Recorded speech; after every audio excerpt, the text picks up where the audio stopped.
Quem aqui ainda tem fome e sede de Deus, diga amém. Amém. Então nós vamos ao primeiro livro dos Reis, capítulo de número 19.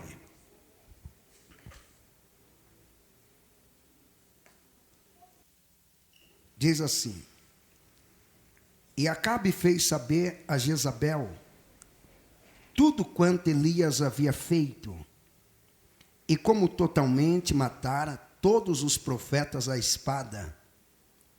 Então Jezabel mandou um mensageiro a Elias a dizer-lhe: Assim me faça os deuses e outro tanto, se de certo amanhã a estas horas não puser a tua vida como a de um deles.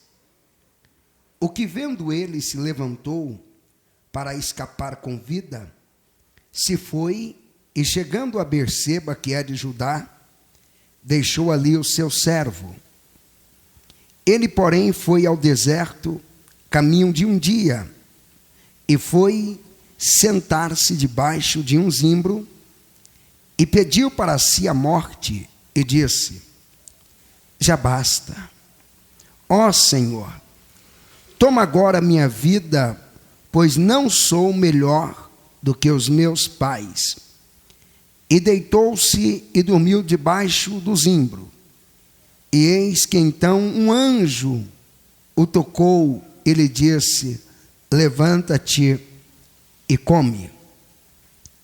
Queridos, durante as quintas-feiras, eu tenho falado aqui bastante acerca da depressão.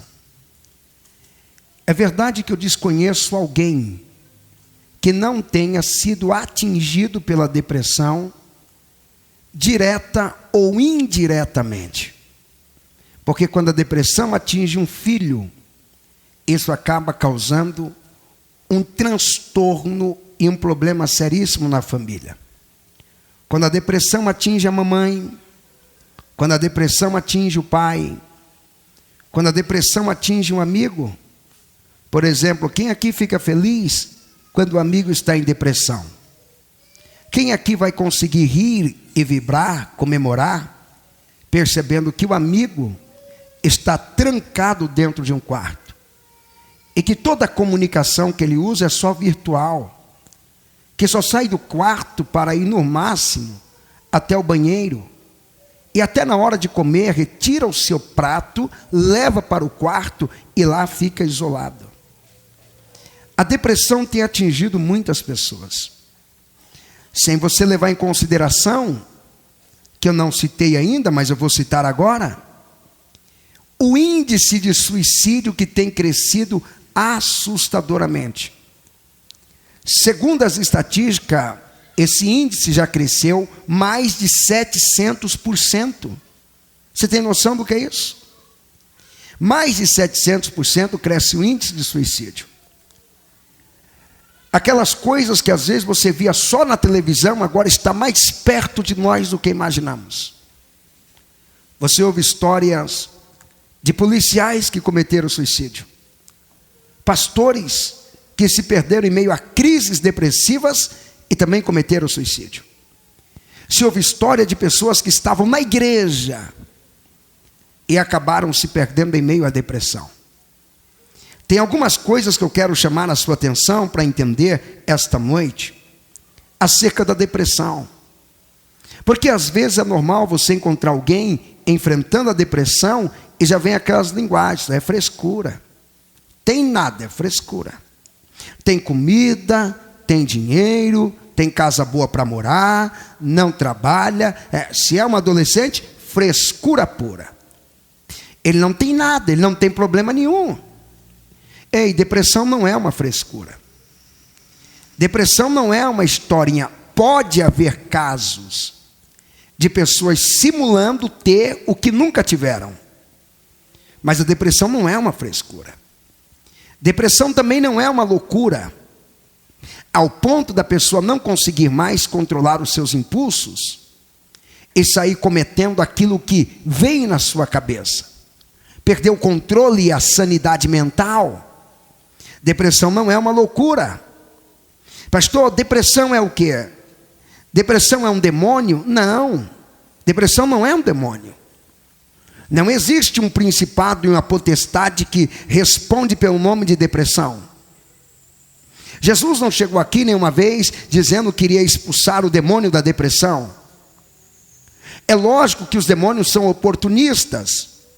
E ele pode usar a depressão como uma brecha que lhe é dada, para que aí eles entrem, haja e façam o que ele bem quer. O diabo pode usar a depressão no momento que você está vulnerável e fazer com que você se afaste da igreja. O diabo é mestre de usar a depressão para destruir o casamento. Você já ouviu casos de casamentos que foram destruídos por causa do que a depressão chegou. O diabo viu a vulnerabilidade, ele se aproveitou da vulnerabilidade e ele conseguiu ter a brecha que ele queria e assim destruir uma família. A depressão não é demônio. Não é à toa que na Bíblia nós temos histórias de casos que tudo indica que era uma depressão. É porque na época essa linguagem não era usada. Assim como tem linguagens que nós usamos hoje, que na Bíblia não tem, e são linguagens científicas. Por exemplo, Jesus é chamado em Lucas capítulo 2 de menino.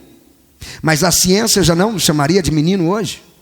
Como se fosse uma criança, já iria dizer o pré-adolescente. São linguagens. O texto que nós lemos, encontramos a tristeza de Elias. Alguns profissionais da área da mente, psicólogos, eles dizem que Elias enfrentou uma depressão. Alguns apontam que o momento que Jesus estava tão triste no Getsêmani, ao ponto de chorar e sangrar, ele também enfrentava uma depressão. Pastor, então não é o demônio? Não, nem sempre. Mas existem casos que os demônios podem estarem por detrás. Depressão é o que, pastor? Depressão é uma doença, não é uma tristeza. Pastor, eu pensava que a depressão era simplesmente uma tristeza. Não é. Porque a tristeza ela tem a tendência de passar, sim ou não? Passa. Você está triste? Passa. Você chorou as lágrimas do luto de sepultar um ente querido, mas você sabe, vai passar. Você mesmo diz para os amigos, eu vou ficar bem, aguarda, é só um tempo. O depressivo não consegue ter essa perspectiva. Você perdeu o emprego, perdeu a namorada, perdeu o namorado, ou entrou em crise, você diz, eu vou passar, é só uma questão de tempo para eu me acostumar a ficar sem ele, sem ela, longe da voz dela, longe da voz, é só uma questão de tempo. Depressão, ela é diferente, porque ao invés dela passar, ela vai se intensificando. É por isso que você encontra alguém depressivo hoje, quando você volta outro dia, você percebe que a pessoa está piorando, piorando, piorando, piorando. A depressão vai agindo assim. E o texto que nós lemos aqui hoje, falando sobre o profeta Elias, você encontra esse profeta enfrentando uma tristeza tão grande, que ele carrega em seus lábios palavras, frases, pensamentos que os depressivos carregam. Você vai perceber que o profeta está tão triste, que ele desanima e ele diz para Deus, me mata, não dá mais. Se eu acho que eu estou gostando dessa vida de matar os profetas de Baal, confrontar a nação, aonde eu vou passando, alguém vai dizendo, aí ó, perturbador de Israel, esses crentes folgados, não deixa a gente adorar o Baal, olha a luta, olha o transtorno, o peso que vem sobre mim. Eu estou te servindo e fazendo tantas inimizades, e agora a coroa, a rainha quer me matar. E aí eu vou fazer o quê? Ele foge para o deserto. Mas todo profeta andava acompanhado.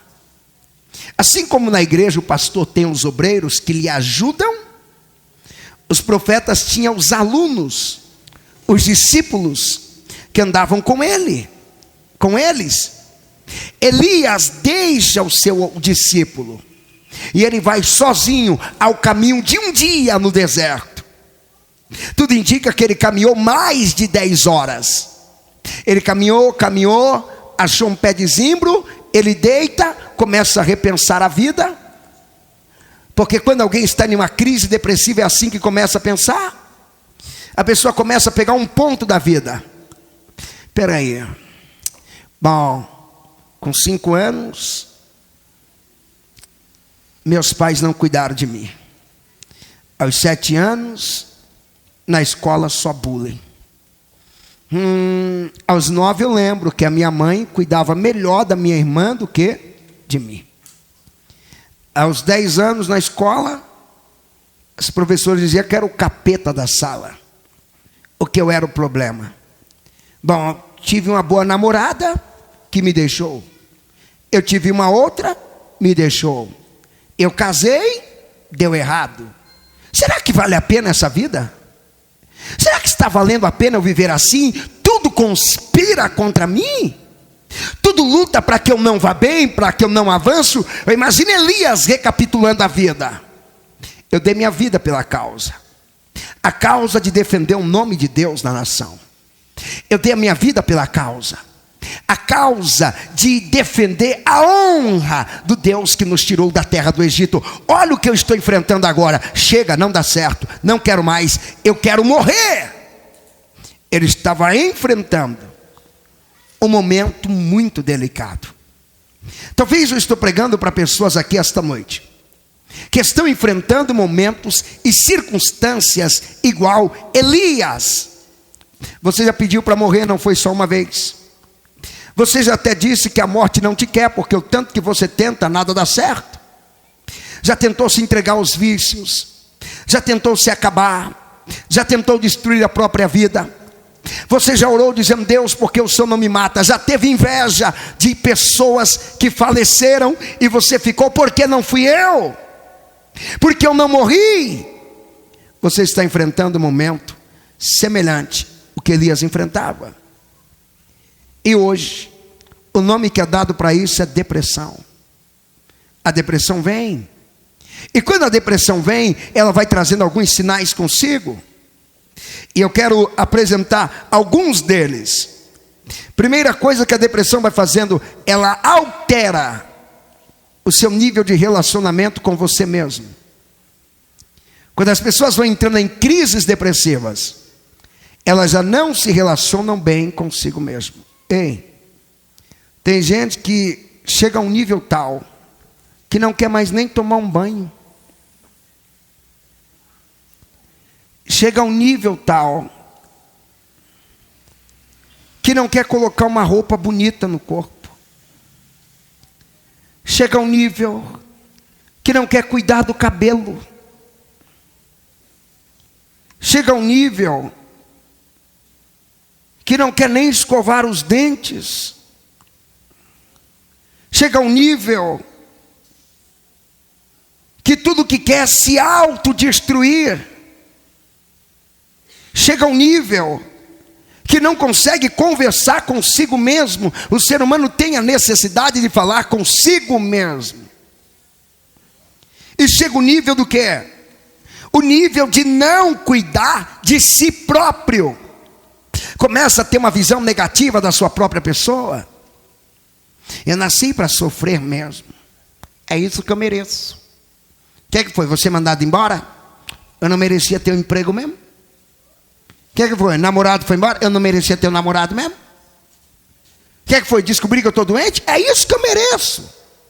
A depressão altera o relacionamento que a pessoa tem consigo própria. Quando você perceber pessoas que estão se maltratando a si mesma, quando você perceber pessoas que estão direcionando para si própria as palavras mais baixas, chulas, pecaminosas e errôneas, fique atento, porque isso pode estar indicando que a depressão está tomando conta, que a depressão está chegando. Mas a depressão, ela altera os sentimentos. Você acha que um depressivo, ele se sente tão importante? Você acha que um depressivo, ele tem a consciência de que todo mundo quer o seu bem? E de que ele é útil? E que Deus trouxe ele exatamente na década que trouxe, no momento que trouxe, no ano que trouxe, exatamente para um grande propósito? O depressivo não consegue entender isso. O depressivo não consegue entender, por exemplo, no meu caso, eu nasci nos anos 80, Deus queria que eu nascesse nos anos 80, e já havia um propósito traçado para a minha vida. Deus queria que eu causasse alguma coisa boa para mudar vidas exatamente na época que eu nasci. Eu não nasci errado, eu tenho essa consciência. O depressivo não tem. O depressivo já diz: eu não deveria ter nascido. Não, foi uma loucura da minha mãe. Não, foi uma loucura do meu pai. Se pensasse bem, não teria me gerado. Porque o sentimento do depressivo é de inutilidade. Não é à toa que falta na igreja e acha uma surpresa quando alguém diz: eu senti sua falta. Uau! Não é novidade. As pessoas sempre sentem a sua falta. Quando você se ausenta, quando você não está perto, as pessoas querem estar com você. Mas a depressão faz com que o sentimento de utilidade se vá. Ei, você não é inútil. Você é tão importante. Você é tão útil, que quando Jesus foi te comprar, Ele não te comprou com dinheiro. Pastor, não existia, sempre existiu dinheiro. Jesus não te comprou com ouro. Jesus pegou o sangue e disse: é isso que eu vou pagar nele. É isso que eu vou pagar nela. Você é tão útil, que a Bíblia diz que Deus tem um livro, está escrito no Salmo 139, que Deus anotou cada detalhe da sua formação no ventre da sua mãe. Quando você estava sendo formado, Deus já estava escrevendo, começou a surgir as unhas, o fígado está se desenvolvendo, o rim já está surgindo, e o pâncreas, as células, a audição, os sentidos. Deus anotou cada detalhe. Por isso que Paulo estava pregando em Atenas. Em Atos capítulo 17, o verso 26, ele disse: e de um só fez toda a geração dos homens, determinando os tempos já dantes ordenados e os limites da sua habitação, até o local do seu nascimento, foi Deus que escolheu. Eu não nasci no Brasil porque meu pai quis. Não, eu não nasci no Brasil porque meu bisavô foi escravo nessa nação. Não. O plano de Deus é que eu estaria no Brasil, é que eu nasceria nessa época, é que eu estaria nesse bairro. E o plano de Deus é que você estaria nesse culto esta noite, adorando esta noite, recebendo essa palavra esta noite. O diabo lutou para você não chegar, mas você chegou porque na agenda de Deus já tinha um encontro marcado com Ele. Aqui, se alguém ouviu e entendeu, dê um glória na medida que você pode. Então a depressão vai trazer o sentimento de inutilidade. Eu não presto para nada. Eu só presto para queimar um baseado. Você chega e olha para uma mulher que está mergulhada na depressão e diz: se valoriza, filha. Não fica com qualquer um. Eu? Você está pensando que eu sou quem? Ainda bem que ainda estão me querendo. Sentimento de inutilidade. Mas a depressão não vai trazer só a questão da inutilidade. A depressão vai trazer consigo a insatisfação crônica. Já viu pessoas insatisfeitas? Completamente satisfeitas. Elas não se satisfazem com nada. Por mais que elas tenham, não está bom. Pessoas que têm um saco do ter furado, sem fundo. Tudo que você coloca não é o suficiente. Todo amor que você dá não é o suficiente. Toda atenção que você dá não é o suficiente. Todo dinheiro que você dá não é o suficiente. Todo carinho que você dá não é o suficiente. Todo esforço que você faz não é o suficiente. Todas as palavras que você fala não é o suficiente. Toda a santificação não é o suficiente. Tem gente que se esforça, faz tudo certo e ainda convive com um depressivo que sempre olha e diz: não está bom, está faltando alguma coisa. O depressivo vive assim. Nada é o suficiente. Nada está bom. Nada basta. É como Salomão disse, que a sanguessuga tem 2 filhas e o nome é um só. Dá. Quer. quer, nada satisfaz. Estava desempregado, não estava bom. Conseguiu um emprego, piorou. Nada. Insatisfação crônica. Ninguém parece amável para ela. Ela está insatisfeita com o pai. Está insatisfeita com a mãe. Está insatisfeita com os filhos. Está insatisfeita com o cunhado, com a cunhada. Está insatisfeita com o pastor. Está insatisfeita com Deus. Está insatisfeito com tudo. Pastor, o que é isso? De onde vem isso? Qual é a origem disso? Depressão. Você não está bem. Você está precisando de um tratamento. Você está precisando reconhecer que não está bem.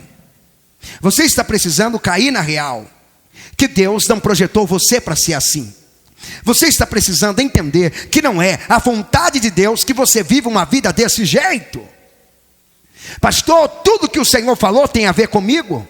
É isso que eu vivo. É isso e mais um pouco que o Senhor não falou. Lógico, eu não tenho como esgotar esse assunto. E não tenho como esgotar isso em um culto ou em um dia inteiro. Porque isso vai além do que você pensa. Pastor, e como que eu vou vencer isso? Eu estou assim. Estou desse jeito. Insatisfeito. Nada está bom. Eu me sinto uma menina inútil. Eu me sinto um moço inútil. A prova é que eu faço currículo e ninguém me quer. Não consigo emprego.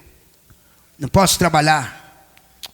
Acho que eu só sirvo mesmo para roubar, fumar maconha, aprontar. Nem as meninas me querem. Eu tomo fora, eu me sinto inútil. Pastor, eu não me relaciono bem comigo mesmo. E aí, pastor, o que eu faço? É noite de mudar. É noite de você virar a página, virar o quadro. É noite de você sair de baixo. É noite de você tirar forças das fraquezas. E deixar claro que na sua vida quem manda não é a depressão. Quem manda é aquele homem que morreu na cruz do Calvário. Ressuscitou, vive para sempre e está aqui para mudar a história de quem tiver coragem de levantar a mão e dizer: eu creio nessa palavra. Pastor, e como que eu vou mudar? Você sabe que a base da nossa fé e das atitudes de um crente é a palavra de Deus. Quando você perceber que a palavra de Deus não é valorizada, pode sair de perto. Eu não estou dizendo para você ficar se a igreja for bonita, não. Procure se tem a palavra de Deus lá. Eu não estou dizendo para você procurar uma igreja que o pastor é inteligente, que é sábio, não. Procure uma igreja que tenha a palavra de Deus. Eu não disse para você procurar uma igreja que tenha um cantor que cante bem, que o ministério de louvor seja uma potência. Procure uma igreja onde o ministério de louvor louve a palavra de Deus, exalte a palavra de Deus e coloque a palavra de Deus acima de tudo. É a palavra. E é na palavra de Deus que nós vamos encontrar o que precisamos para vencer depressões, angústias, mágoas, todas as sortes de problemas. Essa palavra de Deus, ela é o seu manual de funcionamento. Você percebe que quando você compra um carro zero, ou até mesmo usado de alguém que o conserva bem, dentro do carro vem um livro. Aquele livro divide todos os sistemas que operam para funcionar o carro. Aquele livro explica tudo. E é com base naquele livro que os proprietários de carros inteligentes conseguem se afastar dos mecânicos mau caráter e incompetentes. Porque ele leu o livro. E o livro está falando. Tem coisa que nem precisa dar problema. O livro já está dizendo que com tantos 1000 quilômetros tem que trocar tal ferramenta. Tem que trocar tal peça. Com tantos 1000 quilômetros você tem que fazer a revisão tal. O manual de funcionamento. Você está achando que quando Deus criou o ser humano, Deus soltou ele ao léu? Não. Primeira coisa que Deus fez foi colocar uma lei dentro do homem. Escute isso. Deus colocou uma lei dentro do ser humano. Ninguém precisou estudar para saber que xingar o próximo é errado. Já estava escrito dentro dele. A lei social Deus plantou dentro do ser humano. Qualquer lugar do planeta que você for, a agressão é um crime social. Não precisa ter a nossa Constituição. Deus escreveu essa lei dentro do homem. E Deus organizou um manual que agora ficou tão compacto que cabe dentro de um aparelho de um celular. E o manual tem 66 livros. E o manual chama-se Bíblia Sagrada.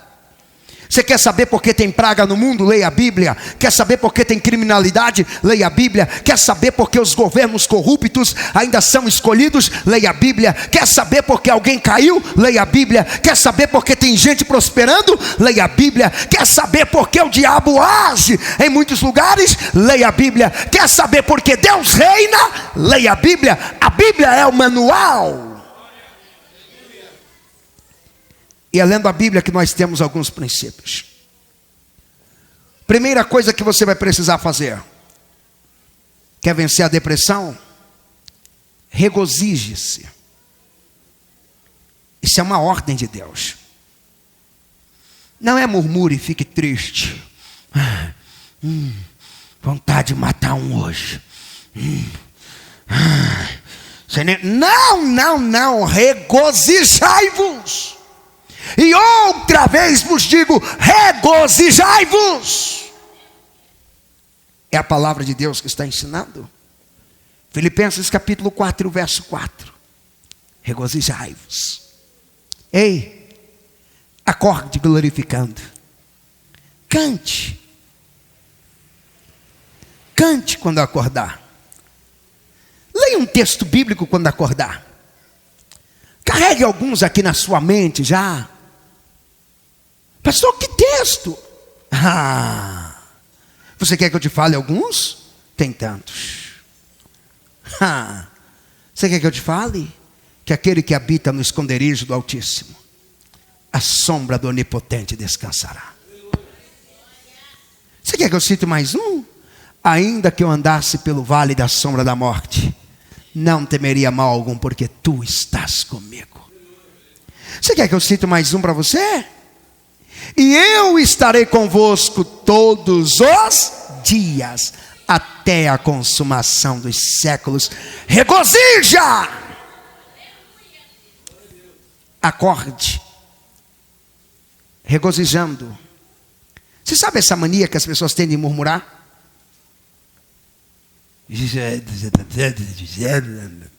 Tem gente que toda vez que você está murmurando. Regozija. Tem alguém quando perceber que você está acordado, você está dizendo: mas todas essas coisas sou mais que vencedor, sou mais que vencedor. A vitória já é minha.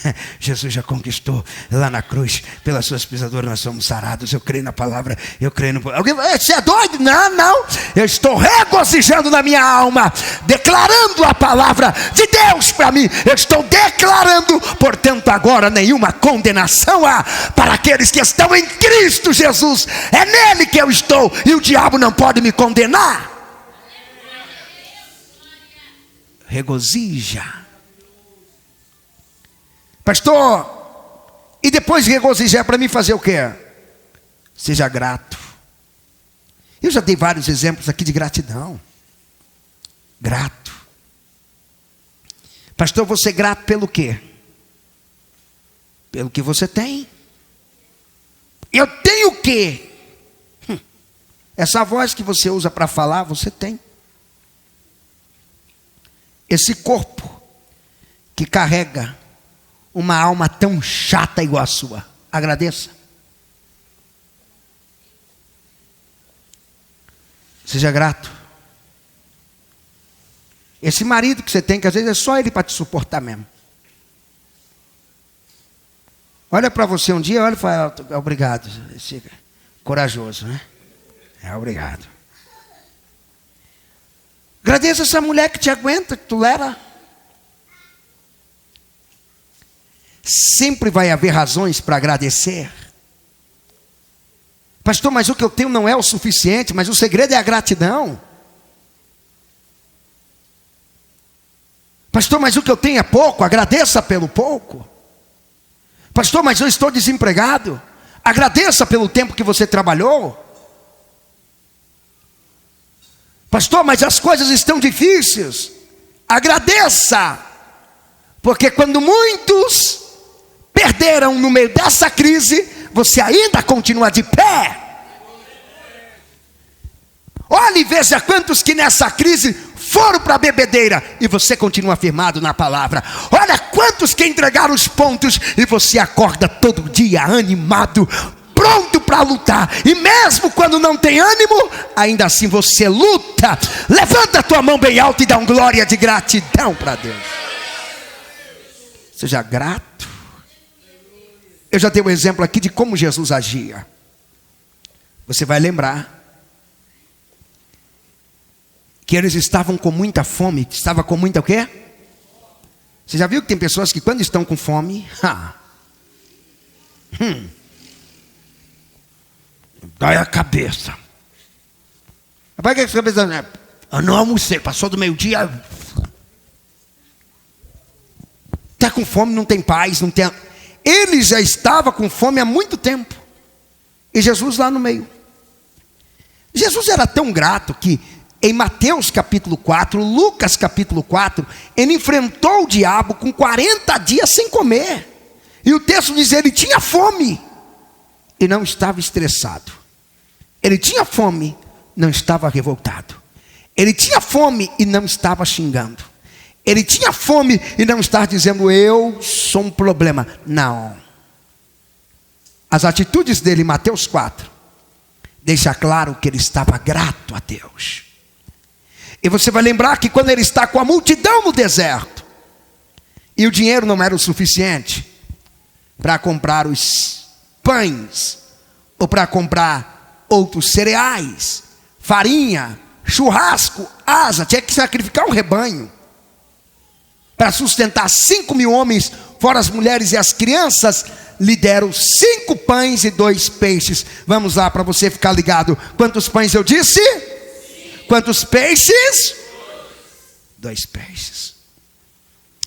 Jesus poderia ter pego, se ele fosse ingrato como muitos, que pega o salário que recebe, 2.000, 3.000, essa miséria não dá para nada, essa desgraça, esses políticos ladrão, olha o que eu ganho, olha o que eu tenho, eita praga, e dinheiro ruim, eita coisa, dá vontade de dar um chute de dinheiro, dá vontade de parar.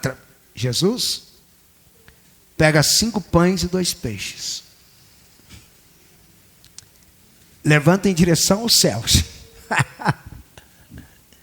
e ele começa a orar e deixa a multidão doida.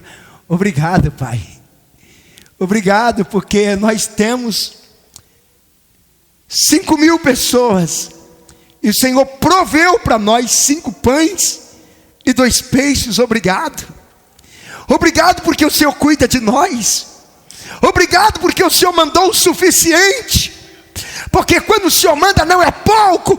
Obrigado, tendo dado graça, ainda era 5 pães e 2 peixes. Ele começou a partir. Eu acho que cada vez que tirava um pedaço do peixe, nascia outro. Cada vez que tirava um pedaço de pão, chegava outro. E vai tirando, e vai tirando. Ele partiu e deu o suficiente que sobrou. Ei, está na crise de graças. Está difícil, agradeça. Deixa Satanás saber que se ele quiser usar alguém para murmurar, vai ter que bater em outra casa, porque na tua casa não. Você só dá graças. Quem consegue levantar a mão mais alto que pode e liberar o maior grito de gratidão para Jesus esta noite? Você quer vencer a depressão? Seja grato. Pastor, você é grato pela minha cabeça? A sua cabeça está aí. Agradeça. Agradeça porque você tem uma cabeça. Pastor, mas eu estou com um problema aqui. Agradece que você vence. Agradece a Deus. E diga para o problema: você bateu na casa da pessoa errada. Você vai se arrepender disso ainda. Porque eu sou grato a Deus. E como eu sou grato, você não pode permanecer. Porque o mal, ele avança aonde não há gratidão. Mães ingratas sempre terão filhos na cadeia. Pessoas ingratas sempre estarão sozinhas, mesmo vivendo em meio a 7 bilhões de pessoas. Pessoas ingratas sempre estarão desempregadas, mesmo no melhor momento de economia de um país. Pessoas gratas, a crise pode ser como for, sempre vai viver a provisão de Deus. Olha para alguém e pergunta: você já agradeceu hoje?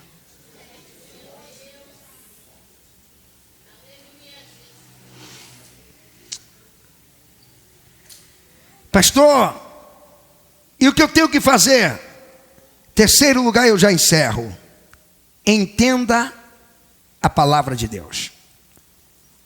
A depressão cresce aonde não se há um entendimento da palavra de Deus.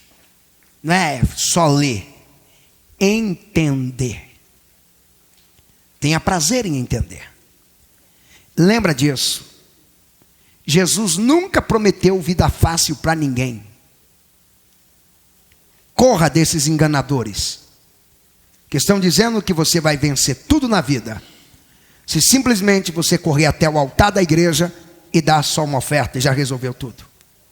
Corra dos enganadores, que estão dizendo que você vai mudar a sua vida da noite para o dia, se simplesmente você beber só um copinho de água que ele está dando.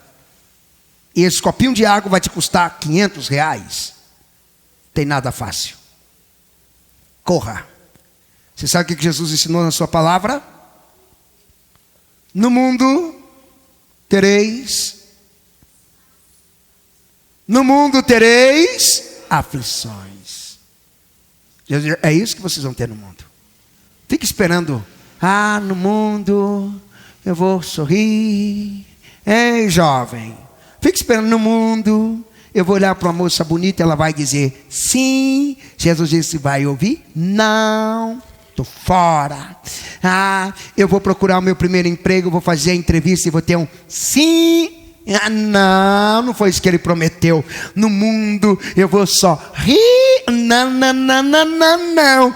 Você vai chorar, você vai sofrer, vai enfrentar lutas, vai enfrentar guerras, você vai enfrentar conflitos, confrontos. No mundo tereis aflições, mas ele diz: no meio das aflições, quando os fundamentos se abalam, tudo transtornam, tem de bom ânimo. Venha para a igreja animado, vem animado, tem de bom ânimo, te anima, não baixe a cabeça, não entregue os pontos, não se dê para Satanás, não, se anima, diga para Satanás: a aflição veio para a pessoa certa, porque eu vou vencer, eu vou crescer, vai dar certo.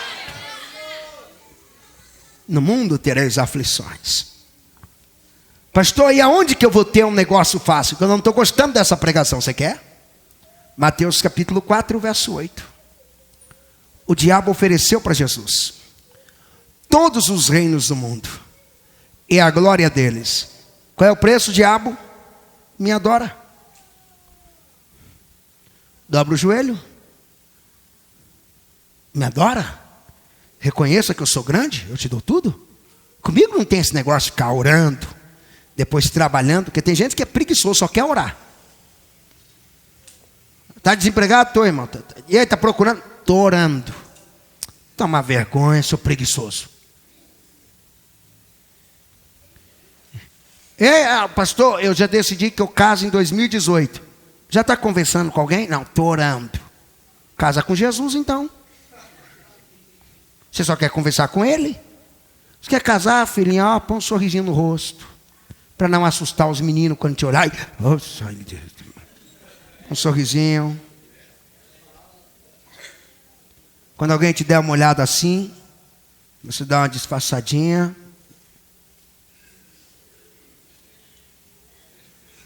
Vai atrás do histórico do fulano.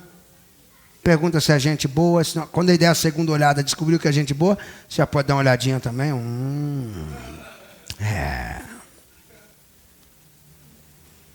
Não tem nada fácil. Pastor, e aí eu vou ter um relacionamento, aí vai ser igual ao cinema? o Titanic e foram felizes para sempre, só.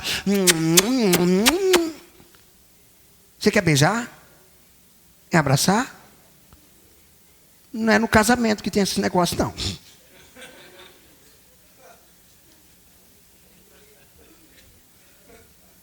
Não, pastor, eu quero viver assim. É no casamento? Você tem que saber interpretar as coisas. Escute isso. No mundo tereis aflições, mas tende bom ânimo. O diabo estava oferecendo para Jesus todas as riquezas a troco de uma adoração. Olhe para mim e eu encerro. A vida é para quem tem coragem. A vida não é para jovem frouxo. Vou rasgar o verbo, não é para jovem frouxo. Que quando alguma coisa dá errada, eu vou fumar mesmo, eu vou. Você é um frouxo, rapaz. Você é um frouxo. A vida não é para o frouxo. A vida é para aquele que deu errado. Ele para e diz, na próxima dá certo. Se na próxima não der, ele volta, observa porque não deu certo, ele tenta o certo de novo. Ele só olha para quem deu certo. Ele só olha para quem fez o certo. Ele só segue modelos que deram certo. Os heróis desse jovem não são esses heróis drogados, sem vergonha, prostituto que a televisão apresenta. Os heróis dele são pessoas como o Cristo que venceu. Os heróis deles são pessoas como o Paulo que deu a vida pelo bem. Os heróis deles são pessoas que lutaram e mudaram uma nação. São pessoas que lutaram e viram vidas transformadas. Não vai ser fácil, mas vai valer a pena. O diabo sempre vai oferecer alguma coisa fácil. Você quer namorar? A menininha é fácil? Chuta que é laço. Não tem dificuldade nenhuma? Foi tão facinho você chegar perto? Isso é laço. Ô pastor, o senhor está falando, é laço, chuta. Já vai orando dizendo, queima Jesus, queima que essa aí não serve. Pastor, como que tem que ser? Tem que ter um grau de dificuldade. Tem que ter um negócio para você. Aquele dia que você preparou tudo, pai, o dia que você chegou, chegando, e ela, opa, não. Você, o que eu vou fazer agora? Outro dia você chega, chegando. Não. Quando você encontrar uma dessas, vá em frente, porque dá futuro. Agora, quando você encontrar uma assim, dizendo, vem, corre, porque no Largo 13 tem desse negócio aí. Vai correr, lá no centro da cidade também tem um monte dessa. Corra porque tem problema. Vai ser difícil. Você vai orar, você vai agir, você vai santificar, você vai vigiar. E aí, pastor, você vai vencer qualquer crise que encontrar pela frente. Eu vou repetir porque só 2 pessoas entenderam. Você vai consagrar, vai entender a palavra de Deus, vai jejuar e vai vencer qualquer crise que vier pela frente. Você vai ficar de pé, espera só um pouquinho. Nós vamos orar. Se você não está enfrentando nenhum momento de depressão, mas conhece alguém que está, você vai usar algo chamado compaixão. Eu disse o quê? Pessoal, o que é a compaixão? É assumir o lugar do doente. Imagine que quem está dentro do quarto é você hoje, não aquela pessoa, e comece a orar por ela. Imagina que quem está enfrentando as lutas é você, e você vai começar a orar por essa pessoa. Sabe por quê? Vai ter uma cura muito grande de Deus para a alma. Eu estou repetindo mais uma vez. Vai ter uma provisão muito grande de Deus sobre a tua vida. Ninguém vai sair daqui para beber, para fumar. Ninguém vai sair daqui pensando em tirar a própria vida ou pensando que já deveria ter morrido. Você está vivo Porque Deus disse que a sua missão ainda não acabou. Deus te deu tantos livramentos, acha que foi à toa? É porque você tem muita coisa para realizar ainda.